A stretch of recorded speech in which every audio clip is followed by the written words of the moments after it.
Hello बच्चों, चलिए प्रश्न को पढ़ते हैं और समझते हैं। लैग्रांज के माध्यमान प्रमेय का प्रयोग करते हुए निम्नलिखित फलनों के लिए c का मान ज्ञात कीजिए। और हमें फलन दिया है एफ एक्स बराबर वर्गमूल एक्स का वर्ग माइनस 4 और उसके संगत अंतराल दिया है 2,4। प्रश्न को हल करने से पहले हम प्रश्न के लिए मुख्य अवधारणा लिख लेते हैं।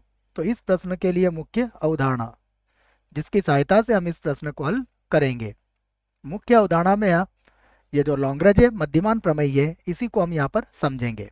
तो मैं सबसे पहले एक फलन लेता हूँ, उसके बाद इसे समझते हैं।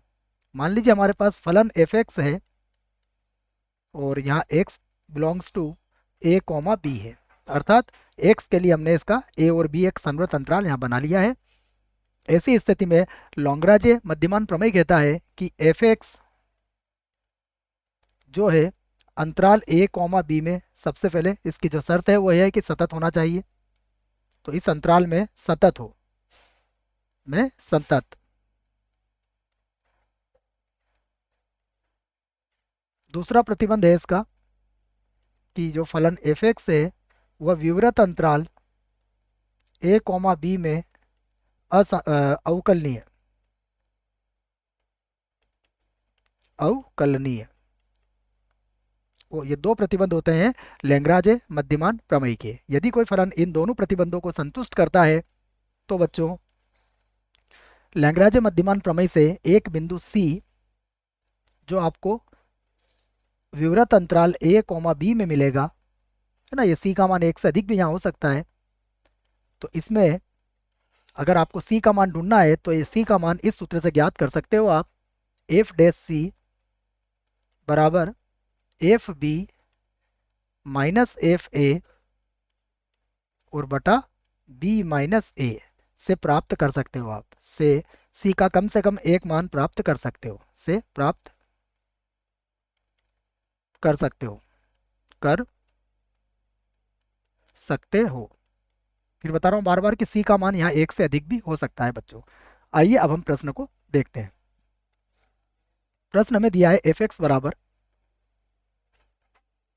वर्गमूल के अंदर है एक्स का वर्ग माइनस 4, एक्स का वर्ग माइनस 4 ये वर्गमूल के अंदर है बच्चों, है ना। यह एक अर्धवृत्त का समीकरण नजर आ रहा है पहली नजर पे देखने पर तो। और इसके लिए अंतराल दिया है 2,4।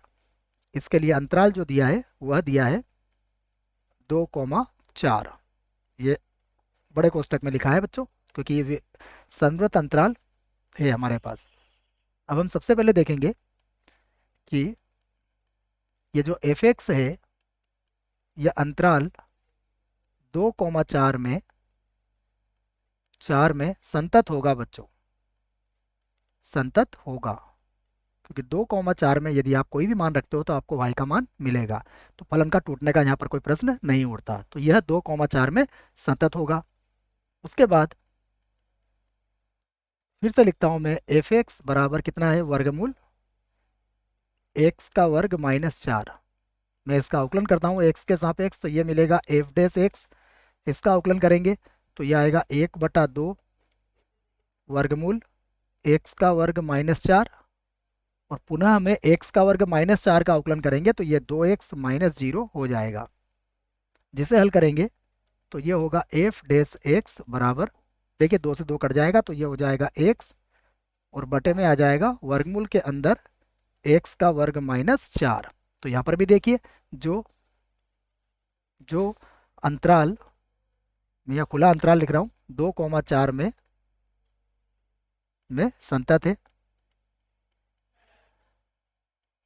और यदि ये 2,4 में सतत है तो हम कहेंगे कि एफ डैश एक्स क्या होगा, अवकलनीय होगा। सॉरी बच्चों, एफ एक्स, तो एफ डैश एक्स सतत हो गया है। तो यहाँ पर अतः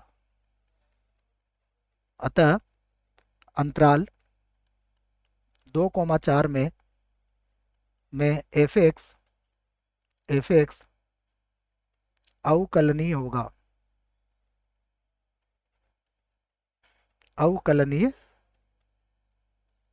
होगा। अब यह अवकलनीय भी हो गया है तो दोनों शर्तों का इसने पालन कर दिया है।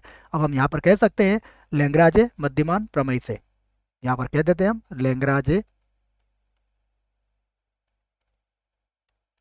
लैग्रांज मध्यमान माध्यमान प्रमेय से प्रमेय से हमें एक बिंदु सी मिल जाएगा जो ए और अंतराल ए और बी के मध्य होता है। यहां से लिख देता हूं मैं, क्या सूत्र बनेगा, एफ डैश सी बराबर एफ बी माइनस का एफ ए और बटा हो जाएगा बी माइनस ए।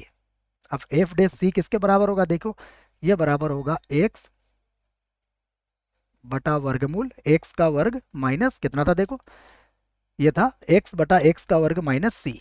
तो एक्स की जगह सी लिखना है हमें, तो ये सी का वर्ग और माइनस कितना है, 4 है ना बच्चों के, हाँ -4 है, ये माइनस का 4 है। ऊपर जो एक्स है उसको हटा के भी क्या लिख देंगे हम, सी लिख देंगे, क्योंकि हमने एफ डैश ऑफ सी का मान यहाँ पर रखना है।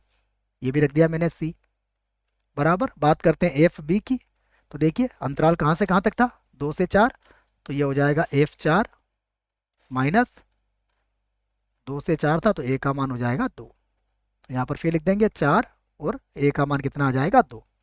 फिर से हल करते हैं इसको, तो ये होगा सी वर्गमूल के अंदर है सी का वर्ग माइनस का 4 बराबर, देखिए F4 का मान क्या होगा समझिएगा, यदि आपने यहाँ पर 4 रखा तो 4 का वर्ग हो जाएगा 16, 16 में से 4 जाएंगे कितना बचेगा 12, तो ये वर्गमूल 12 हो जाएगा। यहाँ तो हो गया वर्गमूल 12 माइनस, अब 2 रखेंगे आप, 2 रखेंगे तो 2 का वर्ग 4, 4 में से 4 गया कितना बचा 0, और इधर 4 में से 2 जाएगा कितना बचेगा 2 बच जाएगा। अब हम इसके दोनों पक्षों का वर्ग करके इसको हल कर सकते हैं, तो हम लिख लेते हैं इस बात को, वर्ग करने पर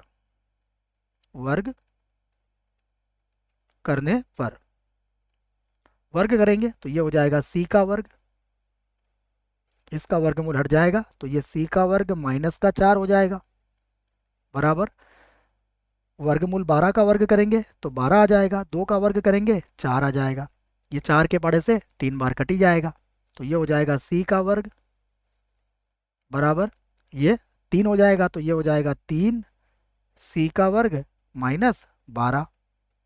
अब सी के वर्ग को बराबर के इधर लाओ तो ये हो जाएगा माइनस का 2 सी का वर्ग बराबर हो जाएगा माइनस का 12, माइनस 2 से 12 कट जाएगा 6 बार, तो सी का वर्ग बराबर हमें क्या मिलेगा 6 मिल जाएगा बच्चों। तो यहाँ से सी का मान क्या आएगा, देखो यहाँ से सी का मान आ जाएगा प्लस माइनस वर्गमूल 6। अब माइनस में मान नहीं हो सकता है, क्यों, क्योंकि यदि सी का मान कितना लिया आपने माइनस का वर्गमूल 6, तो यह आपको अंतराल 2,4 में नहीं मिलेगा। परंतु यदि आपने सी का मान कितना लिया, यदि आपने सी का मान लिया वर्गमूल 6, तो यह किस अंतराल में आएगा, यह अंतराल 2,4 में अवश्य आएगा।